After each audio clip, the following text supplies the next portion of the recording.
Juste avant mon mariage, ma sœur a ricané au téléphone, « N'attends pas papa. Il a choisi de rester avec moi. » J'ai murmuré, « Comment as-tu pu faire cela ?» Elle a dit, « Tu aurais dû connaître ta place. » Je pensais que j'allais entrer seule jusqu'à ce que la porte s'ouvre. Ma sœur s'est figée, les yeux grands ouverts. Papa n'a même pas pu lever les yeux. Je m'appelle Colette Dubois. J'ai 32 ans et 5 minutes avant de devoir remonter l'allée, j'ai découvert que mon père n'avait pas simplement été retardé. Il avait choisi un camp. Je me tenais dans ma robe de mariée, une main pressée contre mes côtes, essayant de calmer ma respiration avant que la musique ne change, quand mon téléphone a commencé à vibrer sur la coiffeuse. Pendant une seconde, j'ai failli le laisser sonner. Mon fiancé attendait déjà. Les invités étaient déjà assis. Mon voile était épinglé. Mon bouquet était prêt. Et je voulais croire que pour une fois, rien de ma famille ne pourrait m'atteindre dans cette pièce. Puis j'ai vu le nom de ma sœur sur l'écran. J'ai répondu et avant que je ne puisse parler, elle a eu un petit rire doux. Le genre de rire que les gens utilisent quand ils veulent que vous sachiez qu'ils ont aimé vous faire du mal. « N'attends pas papa, dit-elle. Il a choisi de rester avec moi. » Le silence s'est fait autour de moi dans la pièce. « Comment as-tu pu faire cela ?» ai-je murmuré. Elle n'a pas hésité. « Tu aurais dû connaître ta place. » Mes doigts se sont resserrés autour du téléphone jusqu'à ce qu'il me fasse mal. Ce qui était pire, c'est qu'une partie de moi la croyait avant même que je ne le veuille. Chaque anniversaire où elle avait besoin de plus d'attention. Chaque dîner de famille où ses sentiments importaient plus que les miens. Chaque moment de fierté où papa détournait le regard parce que me choisir la rendrait en colère. Je me suis regardée dans le miroir, habillée en mariée, me sentant de nouveau comme la fille oubliée. Je pensais que je devrais entrer seule à cette cérémonie. Je pensais que tout le monde se retournerait et me regarderait chercher le père qui avait choisi de ne pas venir. Puis la porte derrière moi s'est ouverte. Avant de vous raconter ce qui s'est passé ensuite, dites-moi où vous êtes et quel temps il fait chez vous. Je veux savoir jusqu'où cette histoire peut voyager. Parce que ce qui s'est passé ensuite n'a pas seulement changé mon mariage. Cela a changé la façon dont toute ma famille me voyait. La femme qui se tenait dans l'embrasure de la porte était Madame Leroux, la directrice d'école à la retraite qui était devenue plus une famille pour moi que la plupart des personnes qui partageaient mon nom de famille. Elle a jeté un coup d'œil à mon visage, puis au téléphone dans ma main, et a refermé la porte derrière elle. Qu'a-t-elle fait cette fois ? A-t-elle demandé. Cette question a failli me briser parce que cela signifiait qu'elle comprenait. Cela ne semblait pas étrange à quelqu'un qui m'avait vu grandir. Je lui ai tendu le téléphone sans parler. Ma sœur avait déjà raccroché, mais ses mots remplissaient toujours la pièce comme de la fumée. Madame Leroux a lu le message qu'elle avait envoyé avant l'appel et son visage s'est durci. « Elle t'a dit ça maintenant ?» J'ai hoché la tête. 5 minutes avant la cérémonie. La bouche de Madame Leroux s'est serrée. Les gens cruels aiment le timing. Cela leur permet de prétendre que les dégâts étaient accidentels. Je voulais défendre ma famille par habitude, dire que papa avait peut-être mal compris. Que ma sœur avait peut-être paniqué. Que c'était peut-être compliqué. Mais ces excuses m'avaient porté à travers l'enfance, et elles me semblaient pourries maintenant. Madame Leroux s'est approchée. Colette, l'échec de ton père aujourd'hui ne prouve pas que tu es difficile à aimer. J'ai baissé les yeux sur ma robe et j'ai ri sans humour. Alors pourquoi continue-t-il de prouver que je suis plus facile à laisser ? Elle n'a pas scié. Elle me connaissait depuis que j'étais la petite fille silencieuse qui restait après l'école pour aider les professeurs parce que je ne voulais pas rentrer à la maison avant le dîner. Elle a remarqué quand j'ai cessé de rapporter les autorisations signées parce que papa oubliait et que maman promettait seulement de le lui rappeler. Elle s'est assise à côté de moi lors de ma cérémonie de remise de bourse quand la chaise de mon père est restée vide. Cette nuit-là, papa avait emmené ma sœur à un salon du mariage à Lyon parce qu'elle construisait son avenir. Je me tenais sur scène avec un certificat à la main, fixant un siège vide, me disant que cela n'avait pas d'importance. Madame Leroux m'a trouvé plus tard près des distributeurs automatiques et m'a dit « Un enfant ne devrait jamais avoir à faire semblant qu'une chaise vide est normale. » Des années plus tard, quand je suis devenue conseillère scolaire, elle m'a envoyé une note qui disait « Les enfants qui se sentent invisibles sauront que vous les voyez ». Papa a qualifié mon travail de « mignon mais peu pratique ». Ma sœur a souri et a dit « Bien sûr, tu as choisi une carrière auprès d'enfants brisés ». Tout le monde a ri parce qu'elle l'avait dit avec charme. Et j'ai ri aussi parce que j'avais été entraînée à minimiser les insultes. Madame Leroux me regardait maintenant, debout en satin blanc, mon bouquet tremblant sur la table à côté de moi. Tu as passé ta vie à être raisonnable pour que les autres puissent être égoïstes sans conséquence. Pas aujourd'hui. Ma gorge brûlait. Je le veux toujours ici. Sa voix s'est adoucie. Bien sûr que oui. Vouloir ton père ne te rend pas faible. Mais le vouloir ne signifie pas qu'il a gagné le droit de se tenir à tes côtés. De l'autre côté de la porte, la musique a changé. Les invités attendaient. Arnaud se demandait probablement pourquoi j'étais en retard. Cela faisait mal différemment parce qu'Arnaud ne m'avait jamais une seule fois fait supplier pour que je compte. Il remarquait quand je devenais silencieuse. Il me demandait plus tard si une blague avait trop coupé. Il en savait assez sur ma famille pour être inquiet, mais pas assez pour savoir que ma sœur avait choisi le pire moment possible pour rouvrir la plus ancienne blessure. On a frappé doucement de l'autre côté de la porte, et la coordinatrice a murmuré qu'Arnaud avait demandé si j'avais besoin de quelque chose. J'ai fermé les yeux. Il pouvait me sentir à travers un bâtiment. Mon propre père pouvait m'ignorer à travers une vie entière. Madame Leroux a touché mon épaule. Tu n'as pas à décider à cette seconde, mais souviens-toi qui tu es avant de les laisser te le dire. Je me suis tournée vers le miroir. Pendant un instant, j'ai vu la petite fille qui cherchait dans chaque foule un homme qui continuait de choisir les besoins des autres.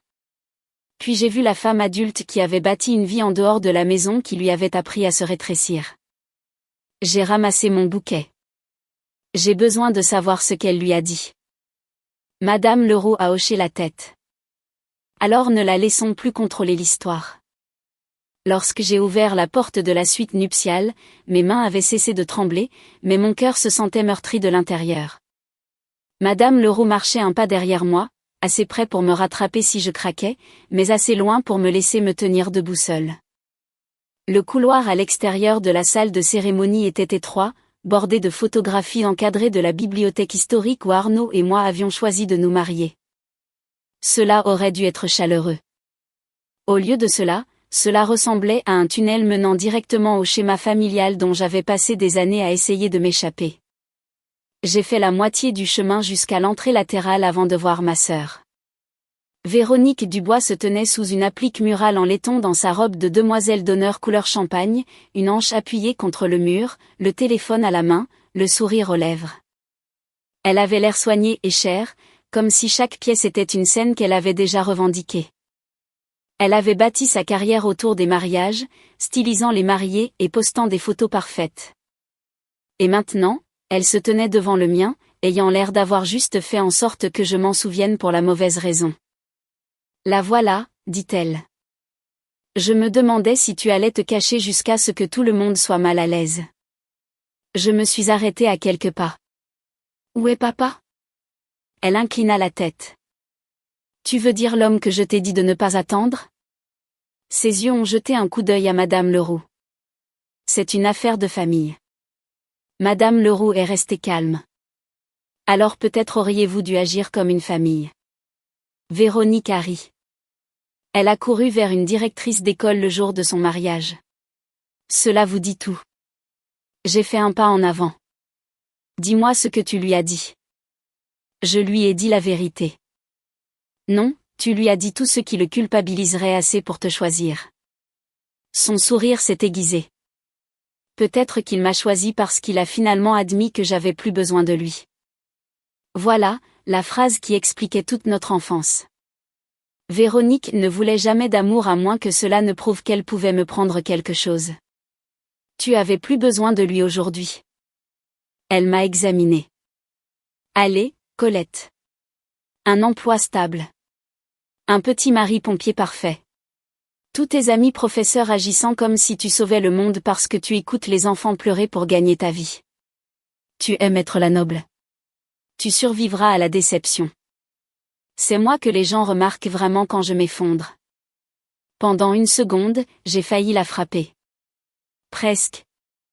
Mais j'avais passé trop d'années à être blessée par son vide pour le déguiser en douleur. Alors tu m'as appelé avant mon mariage pour me dire que papa m'avait abandonnée parce que tu voulais de l'attention.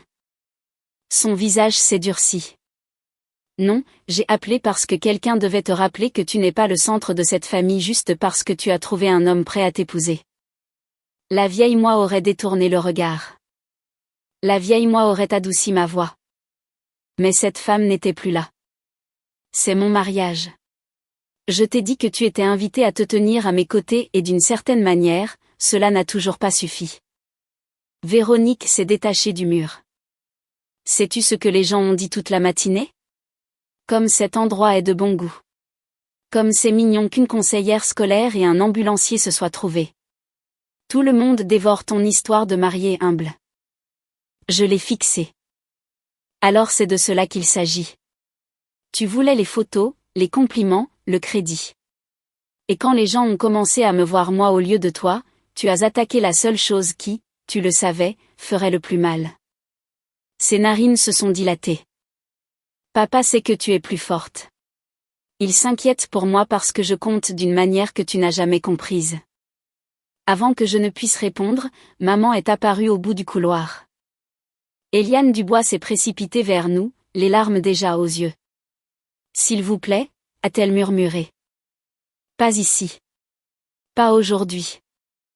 Je me suis tournée vers elle. Savais-tu?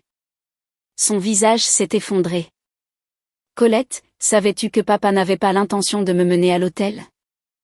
Elle a jeté un coup d'œil à Véronique, puis à moi. Ce coup d'œil m'en a dit assez. Il était contrarié. Maman a dit que ta sœur était contrariée. Tout est arrivé si vite. Je suis devenue froide. Alors tu savais. Je pensais qu'il changerait d'avis. Véronique a levé les yeux au ciel. Vois, c'est ce qu'elle fait. Elle fait tout ressembler à une scène de crime. Je l'ai regardée. Tu fais du mal aux gens et tu appelles leur douleur du drame. Le couloir est devenu silencieux. Même maman a arrêté de pleurer pour reprendre son souffle. Véronique s'est remise la première. Dis ce que tu veux. La cérémonie commence dans 2 minutes. Sans papa, tout le monde se demandera ce que tu as fait pour que ton propre père reste à l'écart. C'était la partie la plus laide. Elle avait imaginé les murmures, l'espace vide, mon visage essayant de ne pas craquer. Elle en avait profité et l'avait appelée vérité. La coordinatrice est apparue, nerveuse et pâle. Colette, la musique est prête quand vous voulez. Véronique a levé le menton. Allez alors. Montre à tout le monde à quel point tu es forte. J'ai regardé maman. Où est-il? Elle n'a pas pu répondre. Puis la porte latérale s'est ouverte derrière elle. Mon père est entré et l'expression de son visage m'a dit qu'il savait déjà qu'il avait fait le mauvais choix. Georges Dubois avait l'air plus âgé que ce matin-là. Pas désolé, pas courageux, juste plus âgé. Comme si le poids de ce qu'il avait fait avait atteint son corps avant d'atteindre sa bouche. Il se tenait à l'entrée latérale dans son costume sombre, une main près de la poignée de porte, les yeux allant de moi à Véronique à maman à Madame Leroux, puis vers le sol. La confiance de ma sœur s'est brisée instantanément. Papa, dit-elle, pourquoi es-tu ici? Cette question a détruit toutes les excuses qu'il aurait pu offrir. Il n'était pas en retard par accident. Il avait été ailleurs parce que Véronique s'attendait à ce qu'il y reste. Papa a dégluti. Je suis venue parler à Colette. Véronique s'est avancée vers lui. Nous en avons déjà parlé. Il a tressailli au mot « nous » et j'ai vu le schéma clairement. Elle ne demandait pas de soutien. Elle le revendiquait. Je l'ai regardé. Alliez-vous me laisser attendre là? Il a ouvert la bouche, mais rien n'est sorti. Maman a murmuré, Georges, s'il te plaît. Madame Leroux se tenait à mes côtés, silencieuse et stable. Papa a finalement dit, j'allais venir avant que la musique ne commence. J'ai presque ri. Avant que la musique ne commence ou après que j'ai accepté que tu ne venais pas? Son visage s'est tendu. Ta sœur était très contrariée. C'est le jour de mon mariage. Je sais. Le sais-tu? Ma voix est restée basse, mais le couloir a semblé se pencher vers elle. Elle m'a appelé 5 minutes avant la cérémonie et a dit que tu l'avais choisi.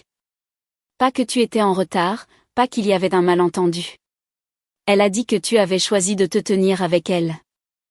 Papa a fermé les yeux une demi-seconde et j'ai su qu'il avait déjà entendu cette phrase. Elle avait peur, dit-il. Peur de quoi? Véronique a coupé court. De perdre sa famille? D'être mise de côté pendant que tout le monde t'adore aujourd'hui? Personne ne t'a mise de côté, ai-je dit. Tu faisais partie de ma suite nuptiale. Comme décoration, a-t-elle claqué, comme preuve que tu es la petite sœur indulgente. Papa a levé la main. Assez. Mais le mot n'avait aucun pouvoir parce qu'il l'utilisait toujours après que le mal était fait. Je l'ai regardé à nouveau. Que t'a-t-elle dit? Il s'est frotté le visage. Elle a dit qu'elle avait l'impression que tu nous remplaçais. Que ce mariage concernait ta nouvelle vie et les gens de ton travail et qu'elle se sentait humiliée. Alors, ta solution était de t'assurer que je me sente comme ça à la place. Il avait l'air blessé comme si ma clarté était injuste. J'essayais de maintenir la paix. Cette phrase a atterri comme une gifle. C'était la prière familiale. Garde la paix. Reste tranquille. Ne contrarie pas Véronique. Ne fais pas choisir papa. Sois plus facile. Sois plus forte. Sois moins. Madame Leroux a finalement parlé. La paix qui dépend de la douleur d'un enfant qui l'avale n'est pas la paix. C'est un entraînement. Papa avait l'air embarrassé. C'est une affaire de famille. C'est devenu plus que cela quand votre fille avait besoin d'un adulte et que vous avez choisi la commodité. Véronique a ri durement. Maintenant, la directrice d'école nous donne des leçons. Madame Leroux ne l'a pas regardé. Elle a gardé les yeux sur mon père. Un enfant ne devrait jamais avoir à devenir peu exigeant pour être aimé. Les mots ont traversé le couloir comme un tonnerre silencieux. La mâchoire de papa a travaillé, mais il n'a pas répondu. Je me suis souvenu de chaque fois où j'ai été qualifiée de mature alors que j'étais vraiment abandonnée. Chaque fois où j'ai été félicitée pour ma compréhension alors que j'avais cessé d'attendre une protection. Chaque fois où Véronique a explosé et a reçu du réconfort pendant que je restais calme et que j'étais oubliée. Papa, ai-je dit, lui as-tu dit que je rendais toujours les choses émotionnelles et difficiles? Ses yeux ont jeté un coup d'œil à Véronique. Voilà. J'étais frustrée. L'as-tu fait? J'ai dit, toi et moi avons eu des tensions. Véronique a claqué, tu as dit qu'elle transformait toujours tout en test. Je l'ai regardé. Merci. Son visage a changé quand elle a réalisé qu'elle m'avait aidé. Papa est devenu pâle. Colette, je ne voulais pas dire ça comme ça. Alors comment l'as-tu voulu? Il n'avait pas de réponse. Je me suis approchée. Tu récompenses celui qui crie le plus fort et tu punis celui qui reste silencieux. Puis tu qualifies le silencieux de difficile quand il finit par parler. Maman a pleuré plus fort. S'il te plaît, ma chérie. Il est venu. Il est là maintenant. Je me suis tournée vers elle. Il est venu parce que l'histoire pourrait le faire mal paraître, pas parce que j'étais blessée. Le visage de papa s'est froissé, mais cette fois je ne l'ai pas sauvé de la honte. Il avait besoin de la ressentir. Si je ne l'avais pas découvert, ai-je demandé, serais-tu venu me voir avant la cérémonie et me l'aurais-tu dit toi-même? Le silence était complet. Papa a baissé les yeux. Maman a couvert sa bouche. Véronique l'a regardé, incertaine. Ce silence a répondu plus honnêtement qu'il ne l'aurait jamais fait. Il m'aurait laissé attendre. Il m'aurait laissé me demander. Véronique s'est remise la première. Dis-lui, a-t-elle exigé. Dis-lui que tu m'as choisi parce que j'avais besoin de toi. Papa ne l'a pas regardé. Il ne m'a pas regardé non plus. Ma sœur avait utilisé la faiblesse de mon père comme une arme, et il la lui avait remise parce que c'était plus facile que de devenir le parent dont j'avais besoin. La coordinatrice s'est approchée. Colette, nous devons vraiment commencer. J'ai regardé les portes closes. Pendant des années, j'avais imaginé les franchir avec mon père. Maintenant, je comprenais que l'aller n'était plus une question de tradition. C'était une question de vérité. Papa a dû sentir le changement en moi parce que la panique a brisé sa honte. Laisse-moi te mener à l'hôtel, dit-il. Les mots auraient dû guérir quelque chose. Autrefois, il l'aurait fait, autrefois je les aurais saisis comme du pain, me disant qu'il avait changé d'avis, que les familles faisaient des erreurs, que l'important était qu'il soit là maintenant. Mais debout dans ce couloir, avec la cruauté de Véronique qui résonnait encore à mes oreilles et le silence de mon père qui répondait encore à la question qu'il ne voulait pas, je comprenais la différence entre un cadeau et une tentative de sauvetage. Il n'a pas offert parce qu'il m'avait protégé. Il a offert parce que les portes étaient sur le point de s'ouvrir et que les gens verraient ce qu'il avait fait. Non, ai-je dit. Papa a cligné des yeux. Quoi? Maman a haleté. Véronique a regardé puis a commencé à sourire comme si mon refus était une autre blessure dont elle pouvait profiter. Colette. Papa a dit doucement. La façon dont il utilisait mon nom quand il voulait le pardon avant des excuses. Ne fais pas ça. Je l'ai regardé attentivement. C'était l'homme qui m'avait appris à scruter les pièces pour la déception avant la joie. L'homme qui se souvenait des rendez-vous de Véronique, des séances photos, des chagrins, des lancements, des humeurs et des urgences, mais oubliait mes soirées de remise de prix, ma remise de diplôme de conseillère, mon premier jour à l'école où j'aidais les enfants à se sentir vus. Ce n'était pas un monstre. Cela rendait les choses plus difficiles. C'était un père qui m'aimait en théorie et me décevait en pratique, puis s'attendait à ce que la théorie soit suffisante. Tu n'as pas le droit de jouer au père à la dernière minute, ai-je dit. Maman m'a tendu la main. Il est toujours ton père. J'ai retiré ma main doucement. Alors il aurait dû agir comme tel avant qu'il n'y ait un public. Le sourire de Véronique a disparu. Elle s'attendait à des larmes, pas à des limites. Et alors? Tu vas le punir pour toujours parce que je t'ai dit la vérité. Tu ne m'as pas dit la vérité. J'ai dit, tu as orchestré une humiliation et tu as appelé ça de l'honnêteté. Tu dramatises. Non, je suis claire. Elle a regardé papa. Dis quelque chose. Mais papa est resté là, apprenant enfin ce que cela faisait de vouloir une place à côté de quelqu'un et de ne pas être autorisé à la revendiquer. La coordinatrice a murmuré que les portes devaient s'ouvrir. Les invités attendaient. Arnaud attendait. Mon avenir attendait. Et ma famille n'avait pas le droit de le retarder. Je me suis tournée vers Madame Leroux. Elle était restée silencieuse, les mains jointes, les yeux pleins, mais fermes. Elle a eu l'air choquée quand mon regard s'est posé sur elle, comme si elle ne s'était jamais imaginée au centre de ce moment. C'est pourquoi je la voulais là. Elle ne m'avait jamais aimée pour un public. Madame Leroux, ai-je dit, la voix tremblante. Voudriez-vous marcher avec moi? Ses yeux se sont écarquillés. Colette, tu étais là quand mon père a manqué la cérémonie de remise de bourse. Tu as signé la recommandation qui m'a aidé à entrer à l'université. Tu m'as envoyé des livres quand je suis devenue conseillère. Tu m'as appris que les enfants qui se sentent indésirables ne sont pas indignes. Tu m'as dit aujourd'hui que je n'avais pas à disparaître de ma propre vie. Les larmes ont rempli mes yeux. Si quelqu'un me mène à l'hôtel, ai-je dit, ce devrait être quelqu'un qui s'est manifesté avant que personne ne regarde.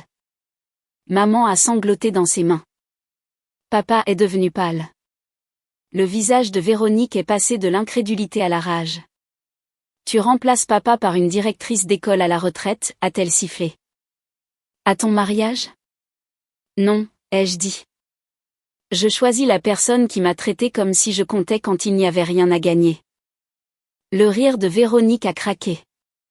Tout le monde pensera que tu fais une déclaration pathétique. Bien, ai-je dit. Peut-être que certaines déclarations doivent être faites. Papa a fait un pas en avant. Colette, s'il te plaît, ne me fais pas honte comme ça. J'ai vu la petite fille en moi vouloir le protéger de la douleur même après qu'il ait échoué à la protéger. Puis j'ai laissé cette petite fille se reposer. Je ne te fais pas honte, ai-je dit. Je refuse de cacher ce que tu as choisi. Madame Leroux m'a lentement offert son bras. Sa main tremblait.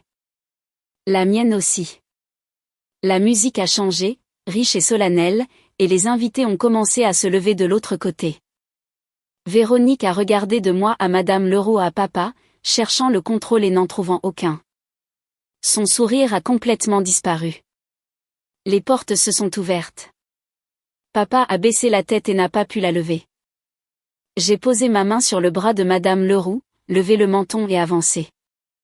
Je n'ai pas marché vers mon avenir en tant que fille qu'ils avaient laissé derrière. J'ai marché en tant que femme qu'ils ne pouvaient plus contrôler. Au moment où nous sommes entrés dans la salle de cérémonie, l'air a changé. Le couloir avait été étroit et empoisonné par de vieilles blessures.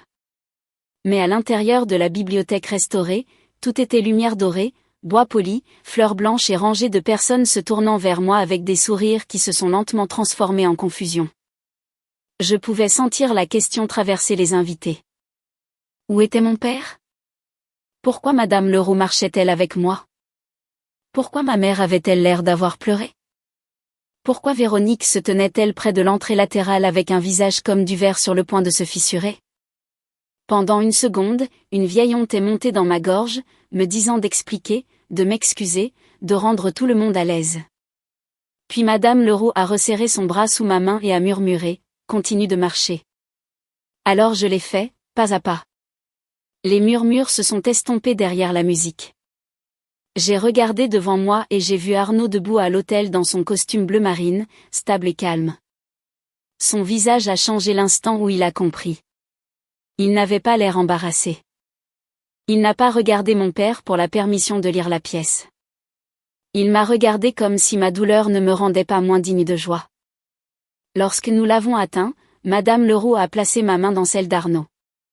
Puis elle a embrassé ma joue et a murmuré, « Tu n'as jamais été difficile à aimer. » J'ai ravalé un sanglot.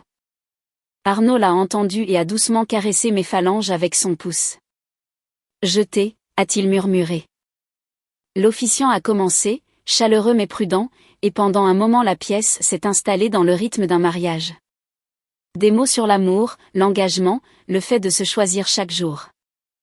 Je pouvais sentir papa quelque part derrière moi, mais je ne me suis pas retournée. Je ne laisserai pas ces regrets voler la première place dans mon esprit. Quand est venu le moment des vœux, Arnaud a commencé.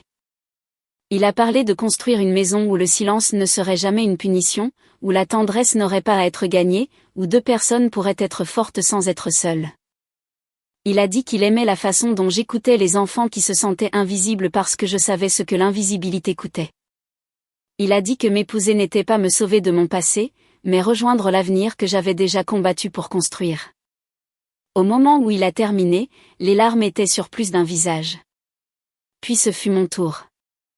J'avais écrit des vœux doux et prudents des semaines auparavant, mais la femme qui se tenait là maintenant ne pouvait pas parler seulement avec douceur. J'ai regardé Arnaud et j'ai dit, je pensais autrefois que l'amour signifiait être facile à choisir. Je pensais que si je demandais moins, pardonnais plus vite et restais silencieuse assez longtemps, les gens qui me faisaient du mal me verraient enfin. Mais le véritable amour ne vous fait pas concourir pour une place à table. Le véritable amour n'utilise pas votre patience comme permission de vous négliger. Le véritable amour se manifeste, dit la vérité et protège votre dignité quand personne ne regarde. Les yeux d'Arnaud se sont remplis, et pour la première fois de la journée, mon cœur s'est stabilisé. Puis la voix de mon père a retenti de l'arrière. Colette. La pièce est devenue silencieuse. Je me suis tournée lentement. Papa se tenait près du dernier rang, agrippant le dossier d'une chaise. Maman pleurait à côté de lui. Véronique se tenait près de l'allée latérale, figée de fureur. Papa m'a regardé, puis les invités. J'ai déçu ma fille aujourd'hui, dit-il. Un murmure a traversé la pièce. Et pas seulement aujourd'hui, Véronique a réagi comme s'il l'avait giflé. Papa, arrête. Il ne l'a pas fait. J'ai laissé la peur me rendre cruelle. J'ai laissé la colère d'une fille excuser ma négligence envers une autre. Je me suis dit que Colette était assez forte pour supporter d'être blessée, et c'était de la lâcheté. Ma poitrine s'est serrée. J'avais voulu ces mots pendant des années, mais les entendre là n'a pas effacé la douleur. Cela l'a exposée. Véronique s'est précipitée en avant. C'est ridicule. Elle vous manipule tous. Elle a toujours voulu avoir l'air d'une victime. Les têtes se sont tournées. Les gens la voyaient maintenant. Pas la styliste de mariage soignée. Pas la charmante sœur aînée. Elle. Arnaud s'est légèrement avancé devant moi, se tenant avec moi, mais ne me bloquant pas. Cette cérémonie n'est pas la tienne. Dit-il calmement. Véronique a fulminé. Ne me parlez pas comme si j'étais le problème. Madame Leroux s'est tournée du premier rang. Une sœur qu'il aimait aurait protégé ce moment. Véronique a rougi. Bien sûr, Sainte Colette et ses sauveurs. La voix de papa a retenti à nouveau, plus basse cette fois. Assez, Véronique. Ce mot a atterri différemment maintenant. Pour une fois, il est venu avant qu'elle ne puisse finir de détruire quelque chose. Elle l'a regardé comme s'il était devenu un étranger. Tu l'as choisi. Papa avait l'air dévasté, mais il n'a pas détourné le regard. Je choisis la vérité. La pièce est devenue silencieuse. Véronique a ouvert la bouche, mais rien n'est sorti. Le pouvoir qu'elle avait porté pendant des années dépendait de papa la protégeant des conséquences. À ce moment-là, il a arrêté. Je me suis tournée vers Arnaud. Je me marie maintenant, ai-je dit. L'officiant a hoché la tête. Arnaud et moi avons échangé des alliances avec des mains tremblantes et des cœurs clairs. Quand nous avons été déclarés mari et femme, les applaudissements se sont élevés comme quelque chose de plus grand qu'une célébration. Cela ressemblait à un soulagement. Cela ressemblait à un témoignage. Cela ressemblait au moment où une pièce pleine de gens a compris que je n'avais pas du tout remonté l'allée seule. Après le baiser, j'ai pensé que le pire était passé. Arnaud et moi avons redescendu l'allée tandis que les invités se levaient, applaudissaient, pleuraient et souriaient comme des gens qui savaient qu'ils venaient d'être témoins de quelque chose dont ils se souviendraient pendant des années. Dehors dans la cour, la réception brillait sous des guirlandes de lumière chaude avec des roses blanches sur les tables et de vieilles briques sous nos pieds. Pendant quelques minutes, je me suis laissé croire que la journée pouvait simplement redevenir belle. Arnaud tenait ma main comme une encre.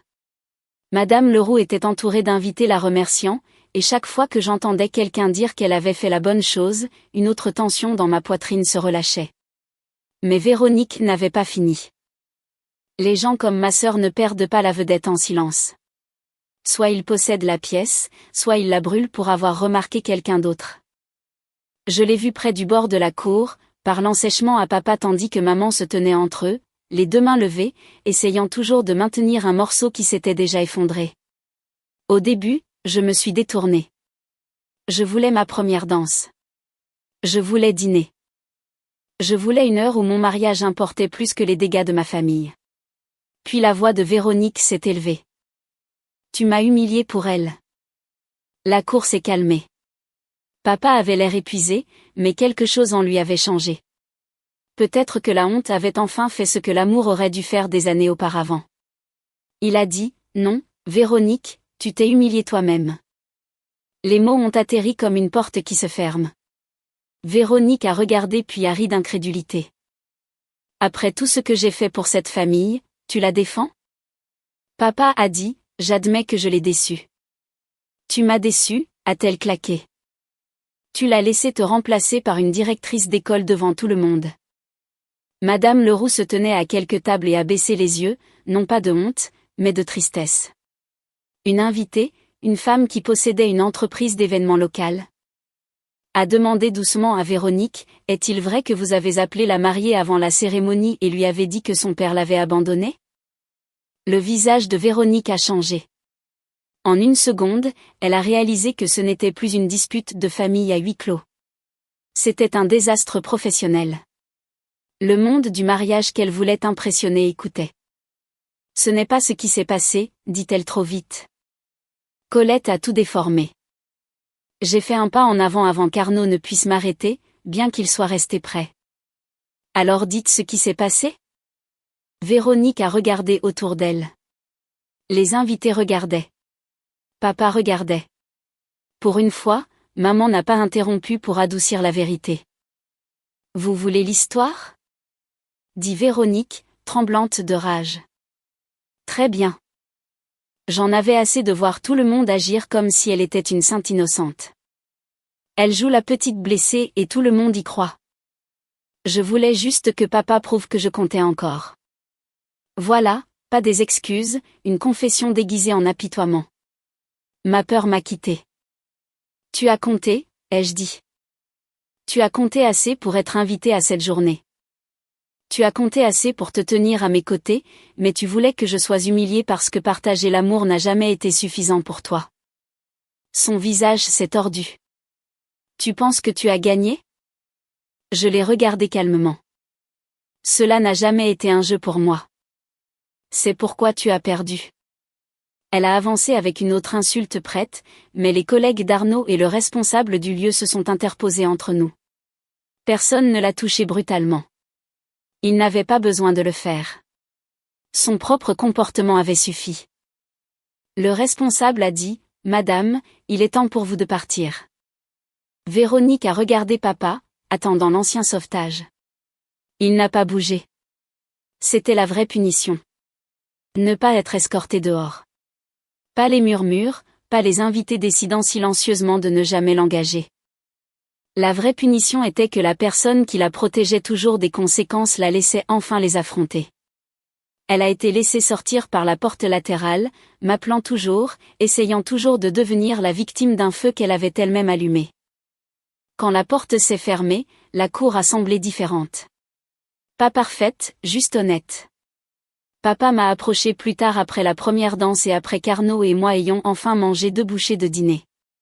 Il n'a pas demandé de pardon qui comptait. Il s'est tenu à quelques pas et a dit, « Je le vois maintenant.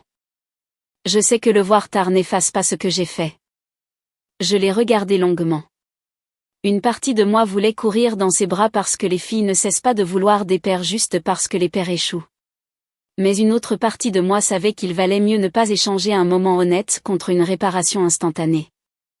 Si tu veux une relation avec moi, ai-je dit, elle ne peut pas être construite sur mon silence. Tu n'as pas le droit d'appeler ma douleur du drame.